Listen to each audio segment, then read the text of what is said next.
Baik, kita lanjutkan baca kitab Fathul Ma'in. Bismillahirrahmanirrahim. Qala al-muallif rahimahullahu ta'ala, nafa'ana Allahu bihi wa bi'ulumihi fid dharain amin. Tanbihun, peringatan di dalam penjelasan mengenai zakat. Karena pada pertemuan sebelumnya kita telah membahas tentang bagaimana melaksanakan zakat, dan ini sampai pada tanbih. Bismillahirrahmanirrahim. Al-azharu anna zakata tata'allaqu bil mali ta'alluqa syirkatin atau syarikatin, wa fi qawlin qadimin ikhtarahu ar-Raimiyu annaha tata'allaqu bizimmati la bil aini. Nah, perhatikan al-azharu, dan pendapat yang jelas, yang paling jelas, anna zakata, bahwasanya sesungguhnya zakat itu tata'allaqu bil mali, berkaitan dengan harta itu, ta'allaqu syirkatin, sebagai ta'alluq syirkah, seperti ikatan daripada syirkah. Jadi pendapat yang paling jelas bahwasanya zakat itu zakat antara muzakki dan mustahik itu ikatannya seperti ikatan syirkah. Mana ikatan syirkah? Kedudukan dua orang muzakki, antara orang yang wajib zakat disebut muzakki dan orang yang berhak menerima zakat disebut mustahik. Mereka ini laksana ikatan syirkah. Apa itu syirkah? Seperti orang yang menggabungkan dua hartanya menjadi milik bersama. Artinya ketika ada dua harta digabungkan, harta ini tidak boleh dimiliki oleh seorang saja, baik si A atau si B. Karena zakat itu harta yang dimiliki oleh seorang muzakki, yakni orang yang punya kemampuan atau kewajiban membayar zakat terhadap mustahiknya, terhadap orang yang berhak menerima zakat itu sebagaimana ta'alluq syirkah. Artinya sebagaimana atau zakat dia mau keluarkan ada, tetap itu sudah hak milik mustahik, tetap milik mustahik. Jadi kalau kita punya harta yang cukup satu nisab, umpama kita punya emas 80 berapa? 84 sampai 85 gram. Ada yang 83, ya ambil saja yang paling kecil biar aman, 83. Orang yang sudah punya 83 gram emas sampai nisabnya, kemudian sudah mencapai haul, maka harta ini baik ia keluarkan atau tidak zakatnya bukan milik dia sendiri, tapi milik mustahik biqadri zakah, seukuran zakatnya, yakni 2,5%. 2,5% daripada 83 gram emas atau 84 atau 85 bukan lagi miliknya si muzaki, tapi itu adalah hak mustahik. Laksana orang menggabungkan dua hartanya dijadikan satu harta milik bersama.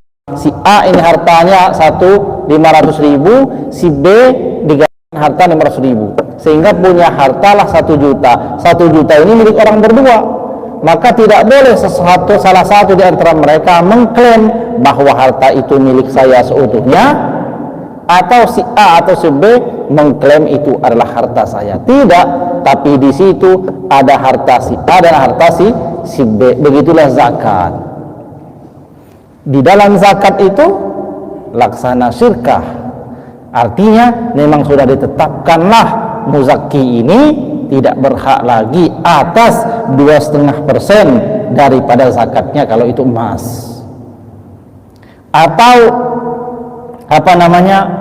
hewan ternak dan dan lain sebagainya. Artinya seluruh harta yang wajib dizakati ketika dia sudah mencapai nisab, maka jatuhnya ia laksana sirkah. Ya, laksana apa? Sirkah. Sirkah itu apa? Menggabungkan harta menjadi satu, tapi kepemilikannya dua orang atau lebih. Itu sirkah namanya. Jadi kesimpulannya zakat ini memang kotorannya harta. Saya nggak mau bayar zakat. Mau nggak bayar zakat bagaimana? Yang ada padamu itu tidak hakmu lagi. Jadi kalau kamu makan itu, kamu makan hak orang lah. Seukuran zakat itu.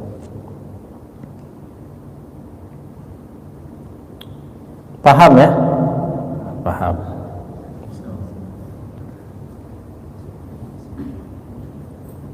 Wa fi qaulin qadimin, dan di dalam qaul qadimnya Imam Syafi'i,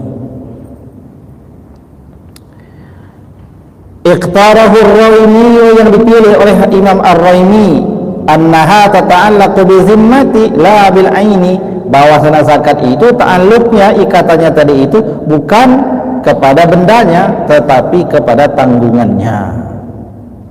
Ya, zakatnya itu kepada tanggungannya itu. Jadi asal dia sudah mengeluarkan zakatnya itu berupa tanggungannya itu dari harta yang mana saja, meskipun bukan mengambil bagian dari yang 83 tadi itu, tapi dia keluarkan dari harta yang di luar ini, maka itu boleh.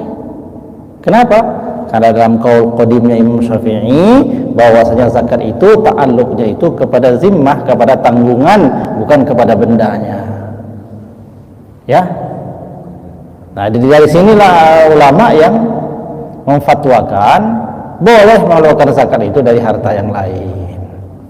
Pak, bagaimana saya ini punya 83 gram emas, tapi zakatnya bukan bagian dari dalam ini, tapi saya ambilkan kadar 2% sama, tapi dari harta yang di luar ini. Boleh nggak itu? Bagi yang mengikuti pendapat qaul qadim seperti Imam Raimi tadi itu, maka dia boleh mengeluarkan itu dari harta yang lain, karena ta'alluq ikatan zakat itu, muzakkinya itu kepada atas tanggungannya, bukan pada bendanya. Fa'alal awali, maka konsekuensi yang pertama, yakni menganggap bahwasanya zakat itu ta'alluqnya seperti sirkah, kalau orang yang mengikuti pendapat bahwasanya zakat itu seperti sirkah, maka konsekuensinya apa? Annal mustahiqqu li zakati syarikun biqadril wajib, bahwasanya seorang mustahik tadi itu terhadap zakat yang ada tadi itu, dia berserikat biqadril wajib, atas kadar kewajibannya. Jadi ini orang udah berhak, ini ya, si A muzakki ini muzakki wajib zakat, ini yang mustahik, ya, orang yang berhak menerima, ini hartanya udah cukup, maka ini punya hak milik pada orang ini sebatas kewajiban zakat itu. Jadi 2,5% punya dia. Ini sudah pasti punya dia gitu. Maka kalau dia sudah pasti punya dia, wa dzalika li'annahu law imtana'a min ikhrajha akhadha al-imamu minhu qakhran. Oleh sebab itu, apabila ia menghalangi, artinya terhalang untuk mengeluarkannya, enggak mau, dia enggan ya untuk mengeluarkan zakatnya itu, akhadhahal imamu, maka mengambillah akan ia zakat seorang imam, minhu, darinya orang yang muzakki, qakhran, secara paksa. Jadi gitu. Kita tahu ini Novel punya uang, punya emas 83 gram. Amin. Tapi udah cukup haulnya. Si Novel ternyata nggak bayar zakat. Maka seorang imam datang ke rumahnya Novel, maksa, boleh ngambil emas itu, ambil 2,5-nya. 2,5-nya aja, jangan ambil semua. 2,5-nya aja, karena 2,5 itu bukan lagi haknya Novel, harus diambil, ya, karena dia menganggap bahwa zakat itu ta'alluqnya seperti syirkah. Jadi harta dua orang digabungin, yang milik satu orang ini adalah 2,5% itu. Ternyata orang itu nggak mau ngeluarin yang hak orang lain, dia dipaksa diambil. Tapi siapa yang ngambil? Imam, pemimpin maksudnya. Ya, imam bukan imam masjid. Imam ya, presiden lah, atau apa namanya, yang berwenang lah, hakim. Itu konsekuensinya kalau ikuti pendama, ya.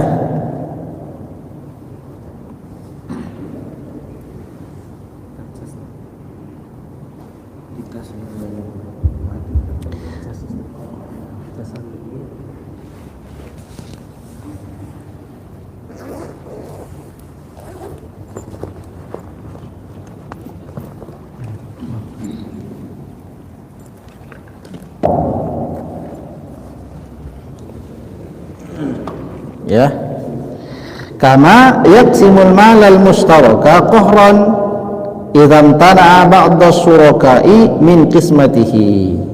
Nah, sebagaimana ia membagikan harta yang digabungkan itu secara paksa apabila terhalang, apabila sebagian daripada orang yang ada di dalam syarikat itu, di dalam syirkah itu, apa namanya, terhalang daripada bagiannya.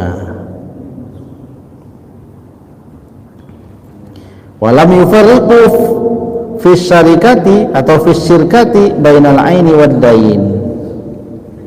Dan para ulama fikih maksudnya tidak memisahkan antara syirkah, ya, di dalam syirkah ini, dan para ulama fikih tidak memisahkan atau tidak membedakan, ya, tidak memisahkan di dalam syirkah itu antara benda dan hutangnya. Jadi meskipun dia masih hutang ataupun piutang, tetap wajib dizakati. Fala yajuzu li rabbih ayyadda'iya milka jami'ihi bal annahu yastahiqu qabdahu.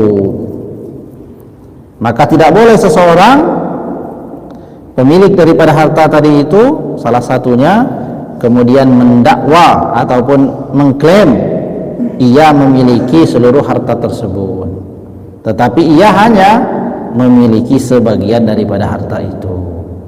Jadi orang itu kalau dia ini punya apa namanya, harta yang sudah wajib dia zakati itu, tidak boleh dia mengklaim bahwa ini adalah milik saya seutuhnya. Nggak bisa dia. Kenapa? Karena klaimnya itu klaim yang tidak ada gunanya, sebab di dalam hartanya itu ada haknya orang lain. Jadi dia hanya bisa memiliki apa yang memang menjadi haknya, ya. Maka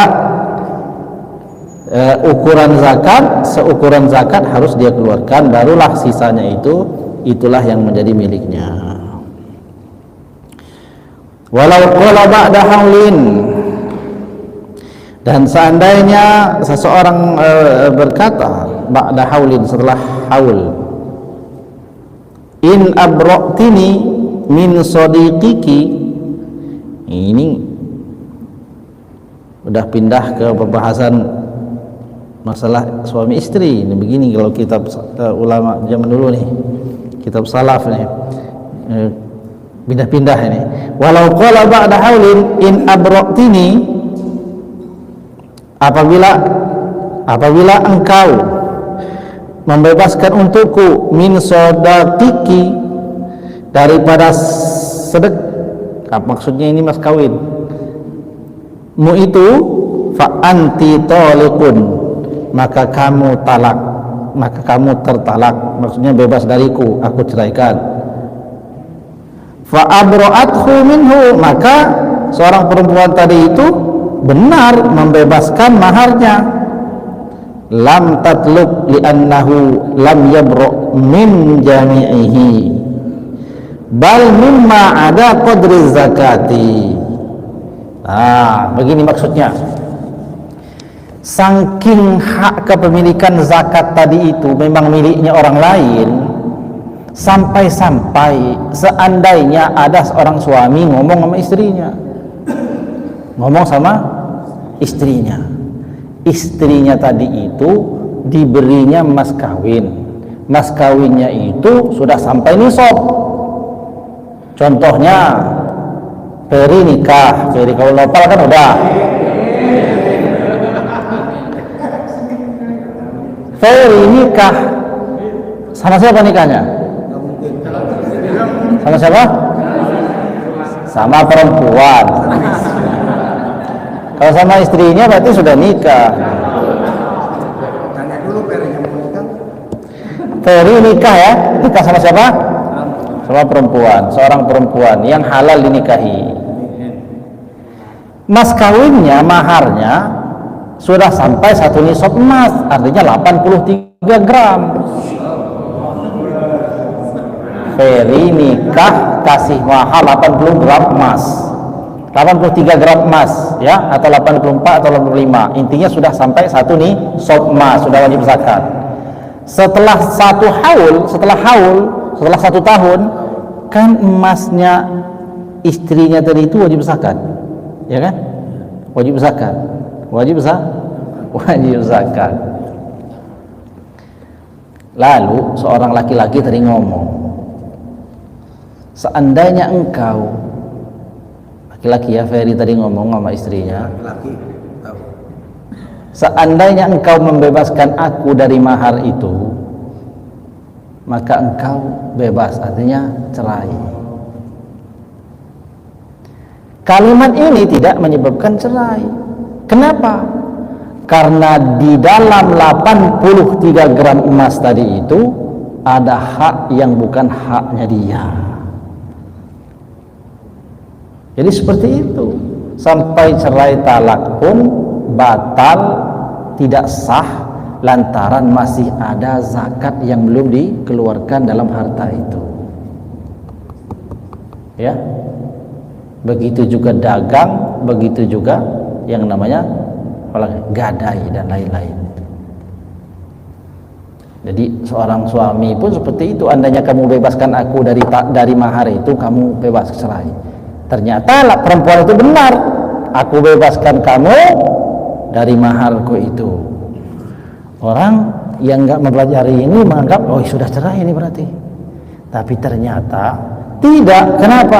Karena di dalam 83 gram emas tadi itu yang sudah sampai haulnya, ada hak orang lain di dalamnya. Maka ia membebaskan, berarti belum bebas sepenuhnya, masih kurang 2,5% yang mestinya dikeluarkan sebagai zakat. Ya, nggak bebas seperti itu. Maka dia tidak talak, tidak jatuh talaknya. Caranya bagaimana biar itu talak beneran? Wah, jangan. Jangan. Caranya, kalau itu memang mau dijadikan betul, fatariquha ayyu'tiyaha summa tubri'uhu wa summa tubri'uhu. Caranya biar benar, dikeluarkan dulu 2,5%-nya sebagai zakat kepada istrinya tadi itu, dikasihnya kepada istrinya itu sebagai zakat, ya kan? Lalu dia bebaskan sisanya. Maka apa kata perempuan?